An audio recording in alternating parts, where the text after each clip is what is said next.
I'm Mark Gagan, and you're listening to the Voice of Insurance podcast, produced in association with Advantage Go, enabling enterprise-scale underwriting through a single pane of glass. Today's episode is unique because my guest is pretty unique. Gabriel Holschneider was working as a lawyer 20 years ago when he uncovered a passion for and an obsession with captive insurance and started a consultancy and a very small reinsurer with his own money. Then 10 years ago he founded an MGA group called Access Global. In 2026, that group is the biggest MGA in Latin America, is fully globalising, and is set to write over $1 billion in gross premiums, often from hard-to-reach locations or via niche classes that others find difficult to underwrite. Gabe is a remarkable personality and is building something that is clearly out of the ordinary. I've interviewed lots of people behind fast-growing MGA groups, but none of them quite like this, and that's partly because this is a business that wasn't born out of the traditional Anglo-US axis, where so many of its peers are to be found. It's refreshing and different. So, listen on as Gabe explains the rationale behind the group, the main differentiation points in its modus operandi, and where he expects the venture to be heading in the coming years. It's a breath of fresh air, and I can highly recommend a listen. Enjoy the podcast.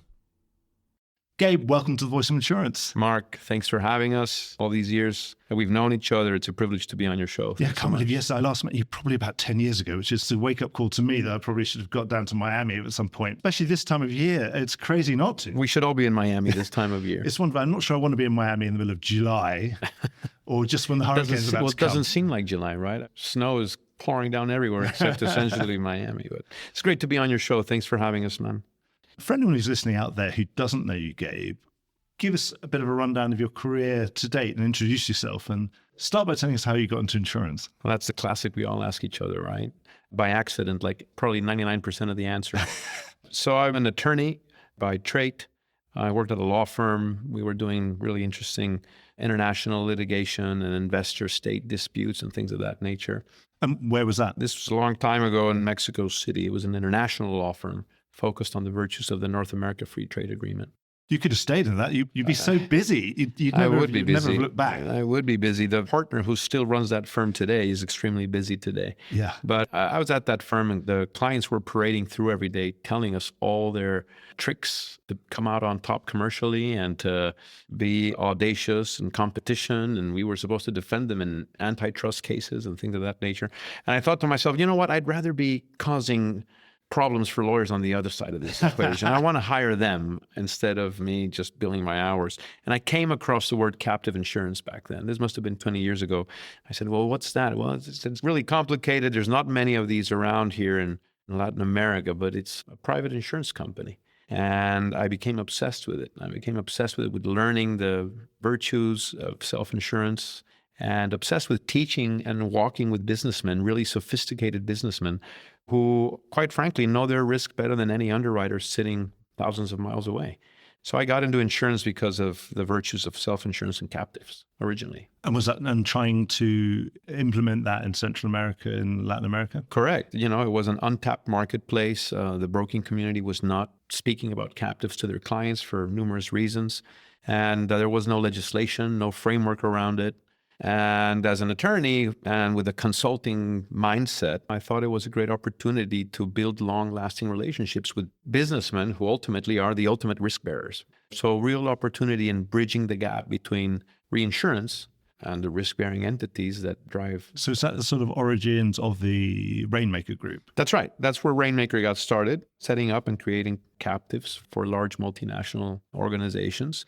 And shortly thereafter, some maybe now 16, 17 years ago, I said, you know what? We kind of need a reinsurance company to come full circle with this for several reasons. For captives, we needed partners that would eventually want to front for our captive clients. Secondly, we are risk-bearing mindset guys. When we made a recommendation to a client about a specific piece of his risk, we wanted to back that recommendation with our money. So after some research, we decided to create our own reinsurance company. And all we had was $250,000. So that was the minimum capital required to get a reinsurance license. And wow. After getting laughed at quite a bit, so you're going to build a reinsurer with $250K, that's funny. And they were right to laugh. Yeah, Lloyd's in 1971, that wouldn't be that bad. Exactly. But that became our second venture, Eureka Re. And fast forward to today, 17 years later, we've reinvested every single dollar, and we're scratching some $80 million in capital. We've got 3 A- ratings. We're up and running in 17 countries. And it's been a build. The Rainmaker Group is a company of builders. We haven't made any fancy acquisitions. We're not savvy like that. We're just stick to our knittings builders of companies in the insurance space. So when did you start building XS Global, which So I think was the reason why we're here? Obviously, it's important to know how it fits in with everything else, because sometimes that can be quite complicated, but it's good that you've already started at the beginning. I think it makes a lot of sense. So when was that? So XS Global came about in 2016. A colleague of mine that you may know, Steve Jackson, and I, our business had grown. Our captive business was doing very well in Latin America. The reinsurer, Eureka Re, was also blossoming and growing. And I always knew that I wanted to use Eureka Re like an incubator of insurance opportunities. And I knew it was going to be a slow burn for that company. It's funny because these days everybody talks about how attractive recurring revenue businesses like MGUs are and how capital intensive businesses carry less value. Well, I've never seen it that way. For me, capital intensive businesses are amazing, especially if you own the capital and you get to invest it. And if you get to compound it in the kind of Warren Buffett style over many years. They already laid the playbook out for us, right? It gets big. Right. So we always knew that Eureka needed to be that incubator engine for our other insurance initiatives. And similarly to the captives, 20 years later, building the captive engine, we're the largest captive manager in the region. We were at the forefront of this. We were very disruptive. And so when the MGU opportunity arose in 2016, Steve said, Gabe, I know there's such an industry in the MGU space. The hard market was looming. And Steve really provoked me to think about building the first significant Latin American-based MGU. And that's how XS Global came into existence. So you'd always thought of using Eureka Re's capital and its licenses. So we should always think of you as being one of the original sort of hybrid carrier ideas. Well, I'm glad you're saying that, because there's people out there that are... I don't know if, but once something becomes a thing, then people either they want to be associated with it and they put the word hybrid in everything, or they want to have nothing to do with it. So don't you dare call me a hybrid. So I'm glad you brought that up, because there are some serious players in the space out there that are way smarter than we are, way richer than we are, and that have been successful in having a capital power. That really emerged in the last, let's say, since 2020. So you were 3 or 4 years ahead. So just slightly different. And rubbing two nickels together, which is how I like to build businesses. So there is a symbiotic relationship among our captive insurance unit, our reinsurance company, and of course, our MGU. And it dawned on us that there was a plethora of MGUs in the sophisticated and more mature insurance markets. But there weren't that many in what we like to call the hard places, in the international marketplaces. Of course, we already cut our teeth entrepreneuring and bringing captives in a disruptive way to territories and jurisdictions where it wasn't heard of. So we didn't shy away from that challenge. And it dawned on us that we had the opportunity to be first movers in the MGU space in what we call the difficult places. We weren't going to attempt to compete in Chicago or in Minneapolis and to do the next great US-based, and which we wouldn't get anywhere. But there were other places that we knew we could be more effective. And that's what we've set out to do. And that's what we've done over the last 8 years. And what sort of scale have you got up to now? So we've grown double digit, north of 22% year on year compounding since we founded the business. We closed out this year close to $700 million of gross written premium, but we don't really care about the gross written premium. It's never been about the gross written premium. At the heart and soul of this venture is writing for profit, because it's all the money we ever owned is in it. All the underwriters are my partners and are invested in the enterprise. And there's a lot of MGUs out there and more to come, but I believe that there's going to be a lot of pruning and weaning in this space, and which I think is a good thing. And there's only one mantra for the MGA of the future, and it is you got to respect your capacity providers as the most important piece of the equation. I always tell my boys that it's like managing your grandma's retirement money. And she says, honey, I have this that your grandfather left. Where can I invest it? That's how serious we take reinsurers' money around here. And the fact that our money's in on everything we write. So if anybody's going to get hurt, it's going to be us in the first place. That's a good analogy, isn't it? That heavy responsibility, thinking, right, I do not want to lose any of this money. I don't want to be the one in my family who blew. Well, certainly we're here to pay claims, and we've done that. We've done our fair share of that. But we're not shy to walk away from a segment or a sector or a line that is struggling. We're not shy to do that. We're not shy to pivot. We're agile. By the way, it's been a long climb, Mark. It wasn't easy. The reason Eureka was relevant also is because nobody else would pick up the phone and help us. I mean, having the A- paper is pretty useful. Yeah, it's getting better. It's getting better. And we never designed Eureka to be the next hyper important reinsurer. Not at all. Eureka is designed to cater exclusively to us and to show our capacity providers that we have alignment to them. We're not there to replace them ever. So we'll never get to a point where, yes, they start to worry that you're competing with them. No. It's not the model. Actually, we want to work with capacity providers that will invite Eureka to participate on things that they believe is healthy business. Oh, that would be good, wouldn't it? Right. Have a bit of reciprocal arrangements. Right. Yeah, very, very nice. And how many people and offices have you got up to, and where are they? So we're operating now in 11 countries. Last checked, our headcount was at 188 individuals.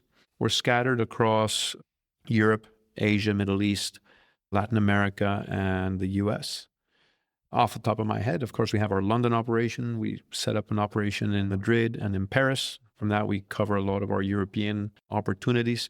We have the office in Dubai that's doing very well, from which we're covering Middle East and Africa. We opened shop in Hong Kong. It was under design, and we will have a support office in Singapore as well by the end of this year. It took us a year and change to set that up adequately, to build the right team and the right individuals and muster the right capacity around it, and that's off to the races this year. We've, of course, got a hub in Miami, a small shop in New York, and a couple of spots in Latin America. In Mexico City, of course, an important part of our operations center sits there. So you're in lots of places. When you say difficult business, what do you mean? Do you mean difficult to access business, or business that's difficult to underwrite, or a bit of both? Well, it's definitely difficult to access.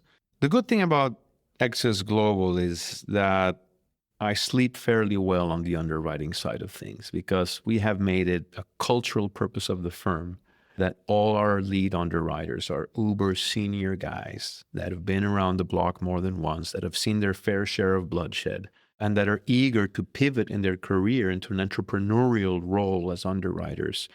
And now they're doing it for the livelihood of themselves and their families and the equity that they possess in the firm. So the first layer of defense on healthy underwriting is the stellar team of guys we've assembled. Like I said, all of them with international experience and with already very successful underwriting careers. Now, the access bit of your question, we've had a lot of fun with that, because the original mission, bring reinsurance paper to bear as directly as possible to these hard to reach places, that's exactly what we set out to do.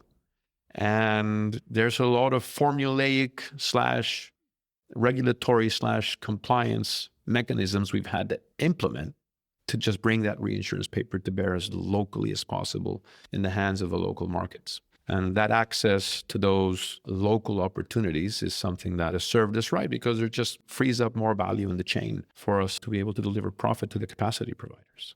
And in terms of classes of business, if I asked a broker, what do Access Global do? And they say, oh, they're really good at this, or I know them for this, right, financial institutions, or whatever it is. Is there a particular class of business or classes of business you'd like them to say? Or is it you do almost everything? So we write 16 lines of business. And a lot of it is specialty business that is very bespoke and that has a very focused intent. For example, our constructors, plant and equipment book must be, if not the largest, the second largest portfolio of CPE business out there. And that is extremely niche. And we have a phenomenal lead underwriting partner that's been building that business, who's assembled a great team. And we're writing that globally from a central figure. But in the heart of the hard market, we did very, very well for our capacity providers with substantial primary property displacements, right? So we were opportunistic at that point, and we built a sizable complex FAC property book that we still sit on today on many of these jurisdictions where we're at. We also have been conscientious of not only feeding lines that will ultimately put us in a natural catastrophe bucket.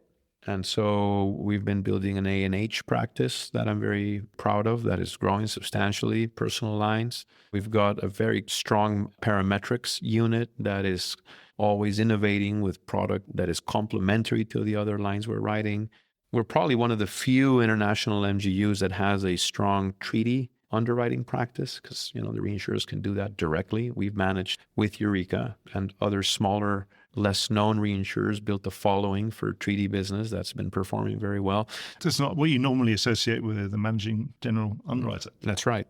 So we've got a little bit of everything, but especially things that we have a craft in, that we're passionate in, that we have the right underwriting partner at the helm of, and that we know can make an impact in that specific market. So maybe if you were interviewing someone and you've got your 16 lines of business and they turned out to be an expert in the 17th, it doesn't sound like that would surprise you. No, it's not an impediment say, at all. Wow, no, this is great. It's because not that's an going to impediment. be, Yeah, no. We're in a really cool discussion now to open up a cyber opportunity with a very robust cyber underwriting partner.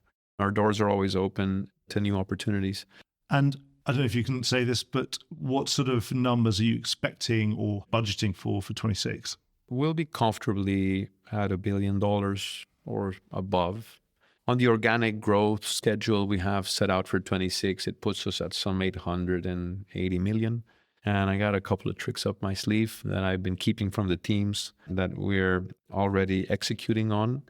But like I said, truly the top line does not matter. Writing top line is so easy. Any sucker can do that, especially now that things are getting choppy. Yeah. We're sharing with you how we take pride in the fact that our team, it's not that big of a team at this point, but that it is really a dichotomy of ultra senior guys, 30 plus, 40 years experience in the industry, and very young, aggressive, ambitious, younger team members. And we're coupling them. We're putting them to work in synchronicity. So it's all about the quality of the business we bring our capacity providers.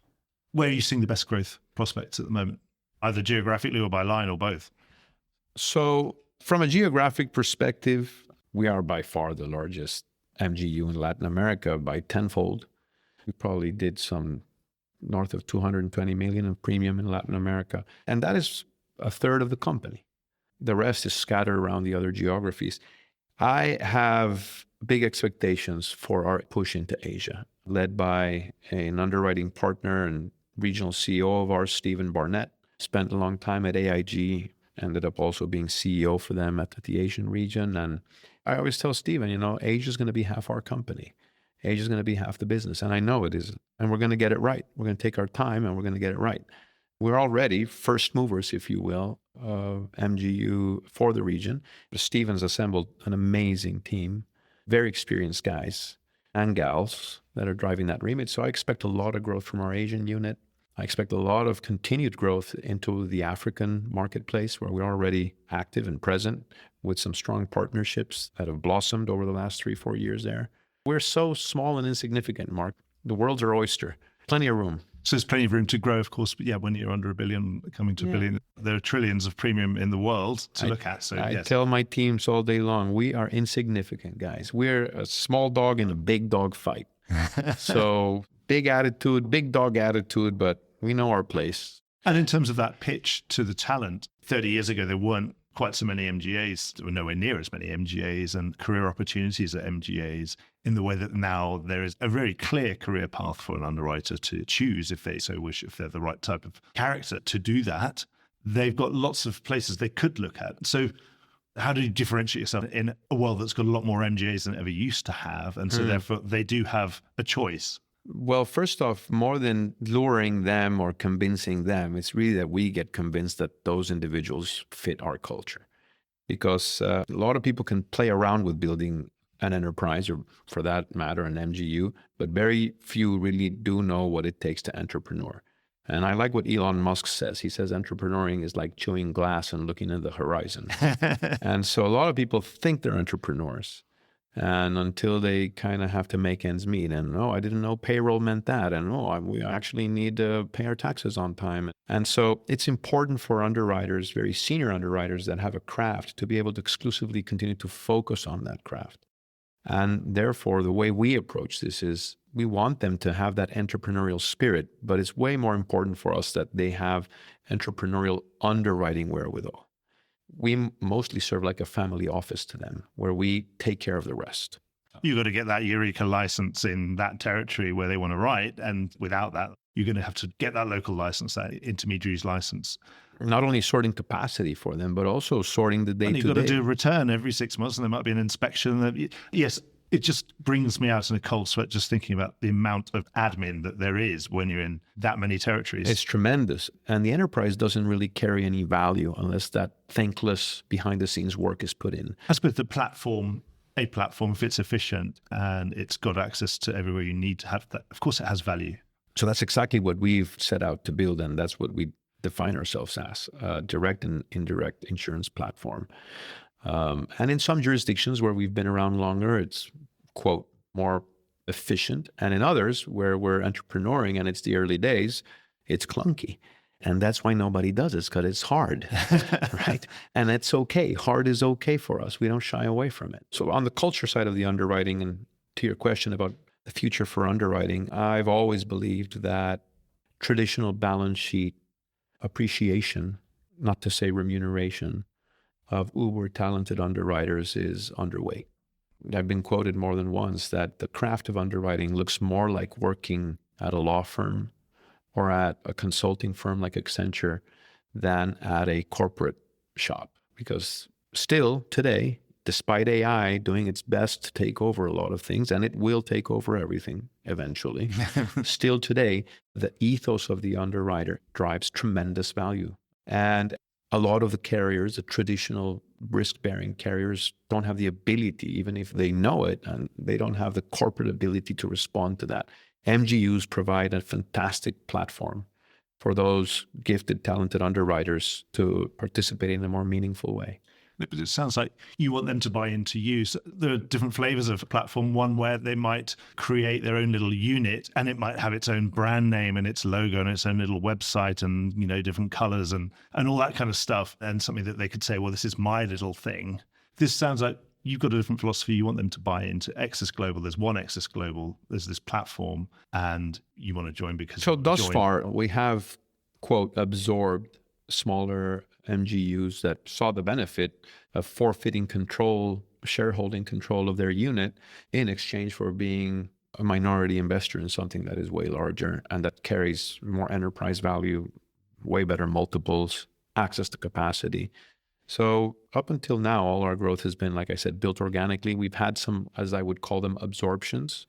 I'm not opposed to the fact if there's something that makes sense that has a brand identity with a certain market in a certain place, I have no issue in fostering that as part of the value. So far, it's kind of served all the stakeholders at the table today to be under one brand, one flag, and it's certainly served them from a valuation perspective. What works best is what's best, right? That's right. But never to be too wedded to one idea or another. Obviously, that global network that you've built is genuinely global. The sun is shining somewhere in one of your offices at any given time of day or night, wherever you are.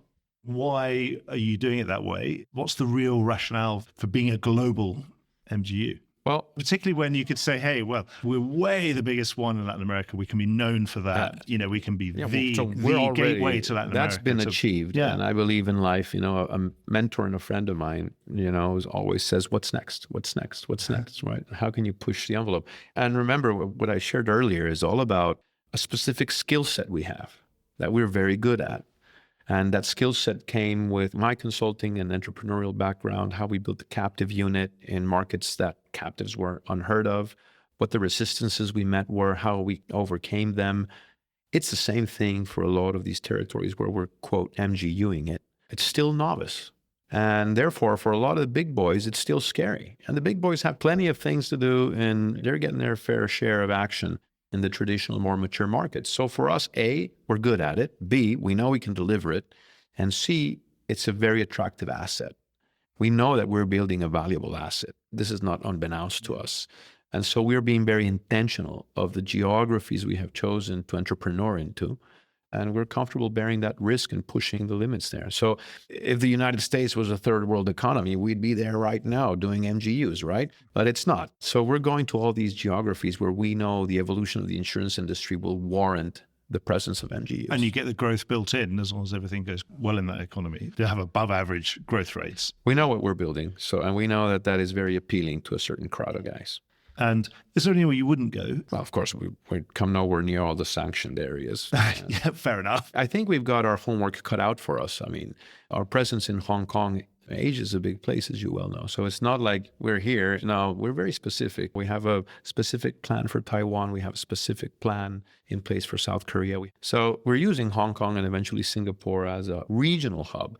But even within the whole of Asia, we have very specific product country objectives. And it sounds like also you're not wielding some massive line sizes here. No. It's quite a high frequency of quite small premiums. Not at this point. And on some of the book that has matured nicely and that's performed well, we're beginning now to broaden our lines by adding additional capacity providers and pulverizing the exposure. Yeah. So again, remember, all of my life savings are on the line on this. And my underwriting partners are invested with me in that journey with us. So that means all their life savings are invested in this as well. So we're not going to go out and put down things that we're going to regret. What about the market? You mentioned market's getting choppier. This time of year, I do all the reinsurance renewal podcasts, and you ask the average reinsurer, they say, wow, looks like we gave up 2 years worth of softening in one go, which has surprised some people.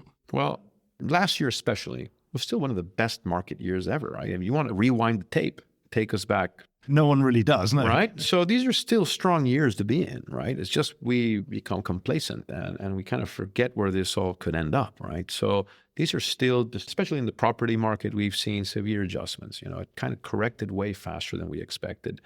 But that's okay. Doesn't matter. And if we write less property business, that's fine. We're not going to chase ourselves down into a rabbit hole. So it's been tougher for some of the property business, the cat exposed business. But you'd be surprised on the quota share business, it's holding. It's holding, and you got to stay relevant. You got to be creative to your client, whether it's the broker or direct. You got to stay relevant by offering alternative solutions, thus our parametric unit. So our teams always try to bring encompassing solutions to the table that will keep us relevant as possible as the market continues to adjust. World's never been riskier. We're giving out Nobel Peace Prizes and ending wars, but it feels like it's never been riskier.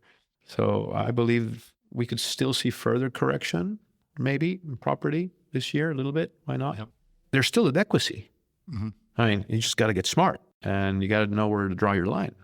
And give that good service so you're still a preferred supplier. This is where our captives fit in nicely. With a lot of the captive clients, we know we can have long-term relationships because we've been catering to them for years.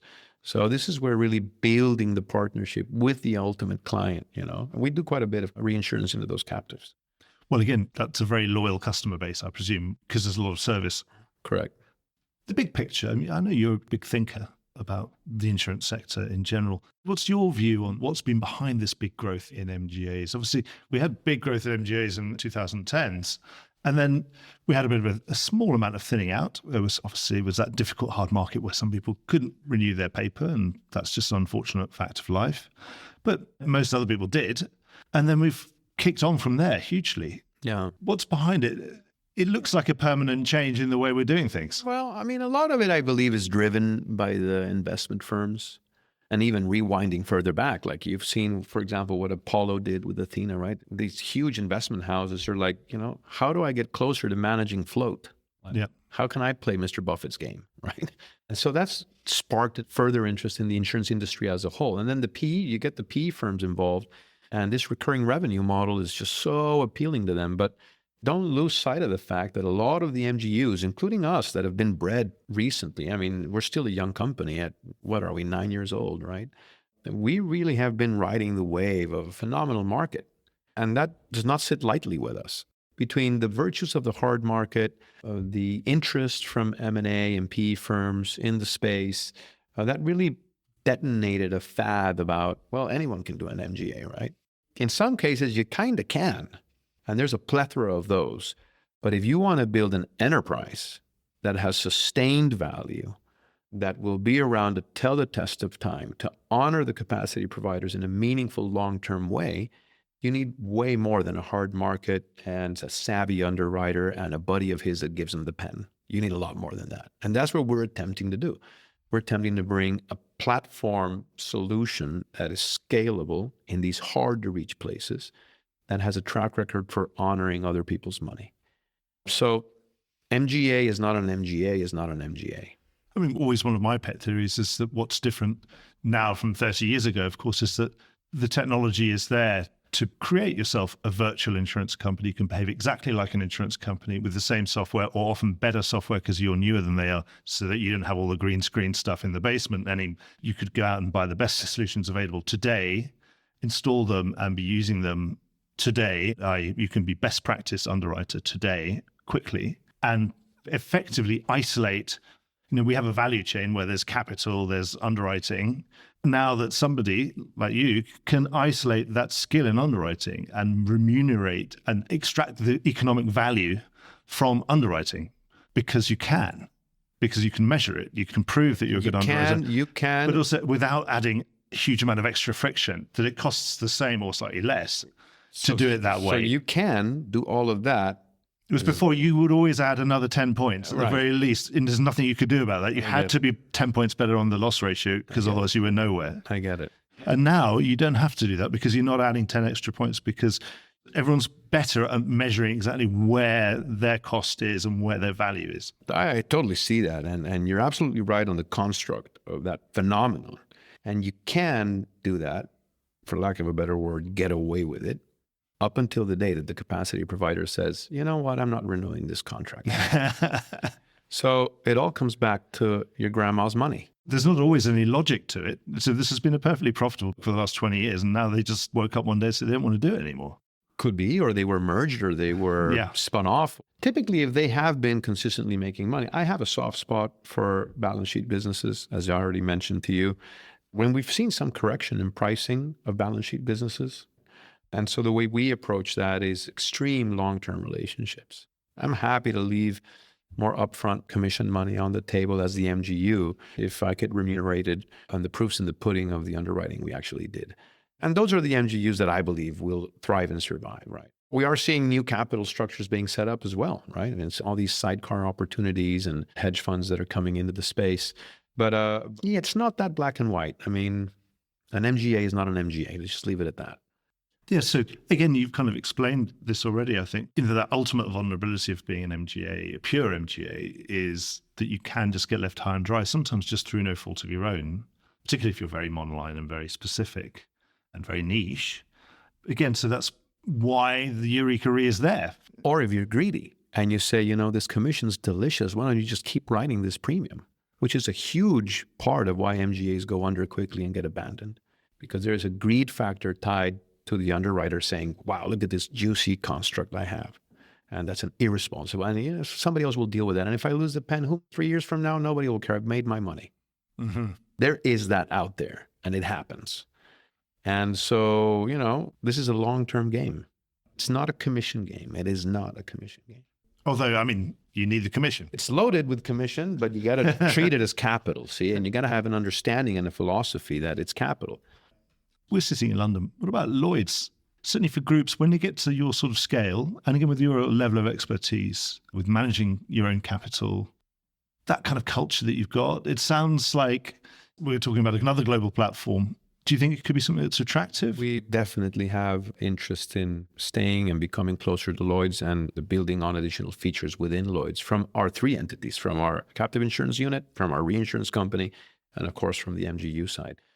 In many ways, not that it never ever left, but I feel like Lloyd's is back in so many ways, It's exciting. And having built an international MGU from scratch, I can say how truly powerful, and everybody says it, I just don't know if everybody appreciates it, how truly powerful the licensing framework that Lloyd's awards is.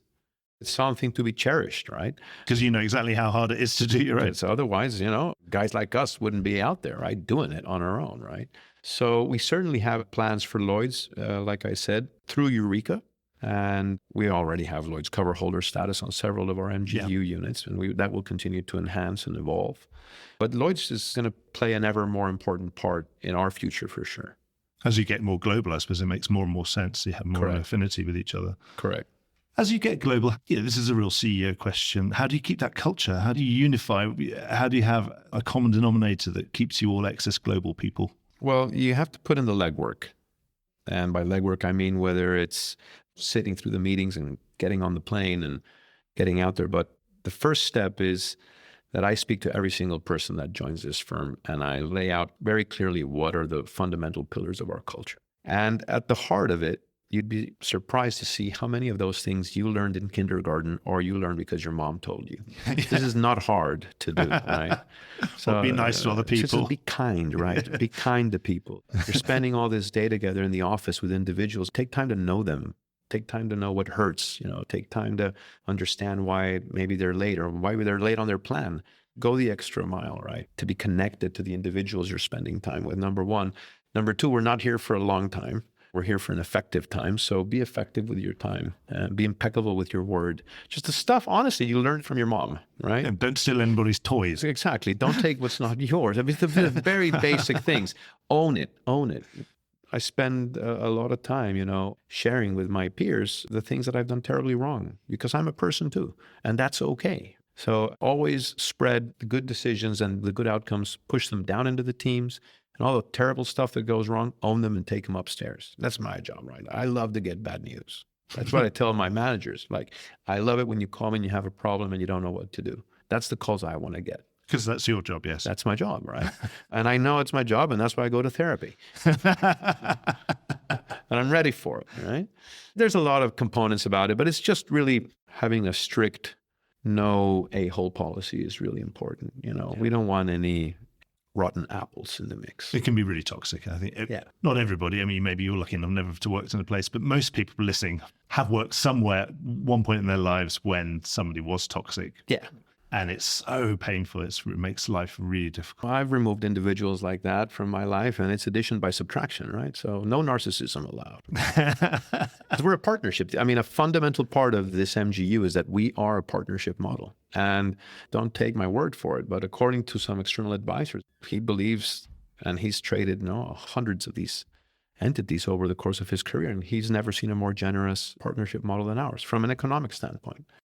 That was out of design from the get-go, right? So there are obligations that come with that amount of generosity for our underwriting partners. Yeah. And you've had partners in the past, and when they're down and out, you don't say, well, tough luck, he's having a bad day. You reach out, hey, what's going on, my man? So there's a lot of that, and that helps because I'm not the one carrying the culture entirely. I really rely on my other partners to be ambassadors of that. Within the Rainmaker Group, you've got software businesses and software interests. Yeah. Again, so is that another part of the design, is to be better technologically than others? So, I mean, from a very small scale perspective of things, we've tried to mimic some of the things that we've seen the likes of Mr. Buffett do by taking on investment into ancillary industries where it makes sense with the float from our small reinsurance company and with some of our personal assets. So we've made some investments in technology and in healthcare outside of the traditional three businesses we described.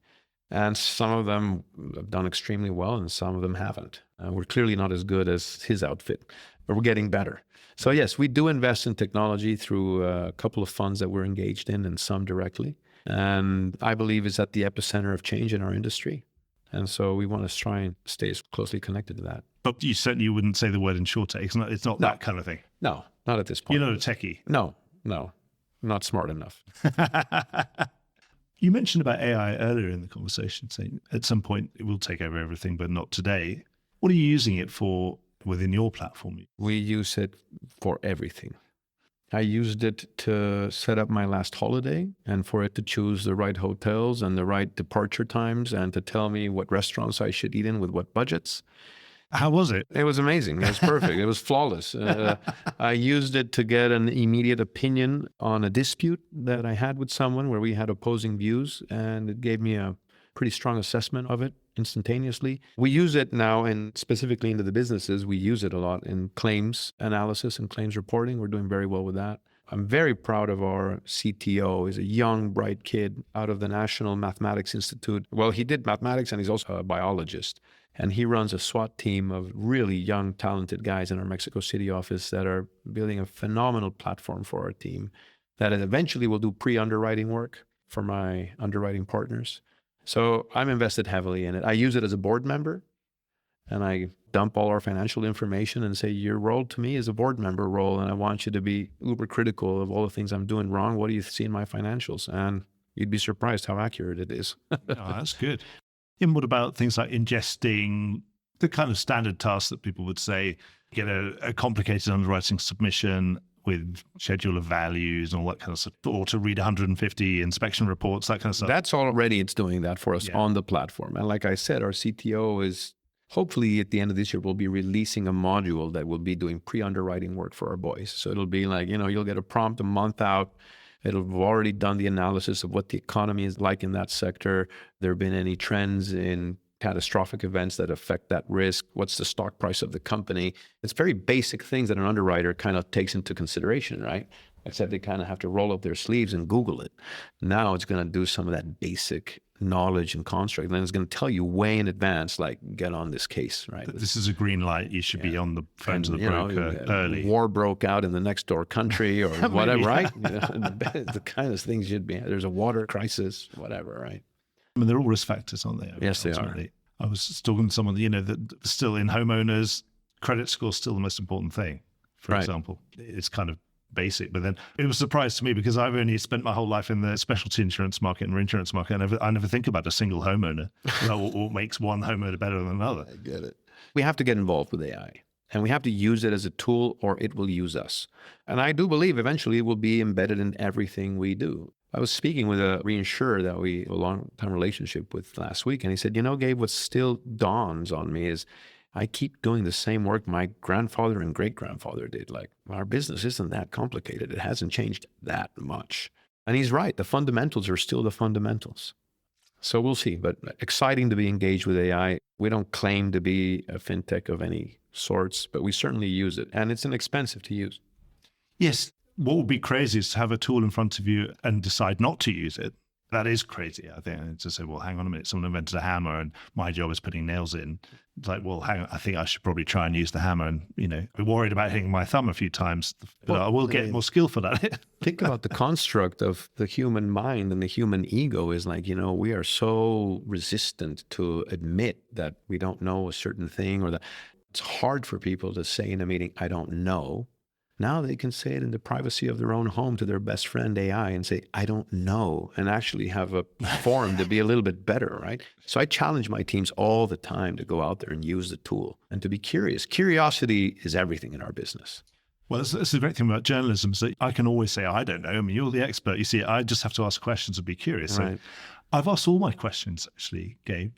And I was checking through the list and you already answered half of them with the first answer, actually. So you're going to come through a 10-year anniversary in the next 12 months. That's right. So, we're excited. Well, congratulations with 10, that. Well, yeah. That's 10 for Access Global, but I don't know how many for Rainmaker. 20 for Rainmaker. Fantastic. Yeah. Well, I'll make sure that we book in another meeting. I would love that. When you're next in this part of the world, or maybe we should be somewhere else. I mean, we should be in Miami in February for the reinsurance. Well, we'll have you when the snow gets complicated. But we'll see you in Monte Carlo for sure. Absolutely. Really, thanks so much for coming. Thank you. Thank you. Good luck with everything. Likewise, my man. Well, I hope you enjoyed today's episode. If you did, don't forget to subscribe or leave a like or a review or recommendation on whatever podcast platform you used to access this program. These really help get the word out. Before we go, just a quick reminder that advertising slots are available here and in other places in the Voice of Insurance podcasts. Podcasting is the fastest growing medium and attracts a high quality audience of key decision makers. It's also an intimate medium where you, the listener, are right in the room with me and the interview subjects. Needless to say, that means it's a great way of getting your message out directly to an audience because you know you've got their full attention. It's also very cost effective. So get in touch with Mark at thevoiceofinsurance.com to find out how you could be speaking directly to the industry. The Voice of Insurance is produced in association with Advantage Go. Release your underwriters to underwrite with Advantage Go's underwriting platform. Voice of Insurance is produced by me, Mark Gagan. Music was written by Anna Gagan and produced by Carlos Gagan.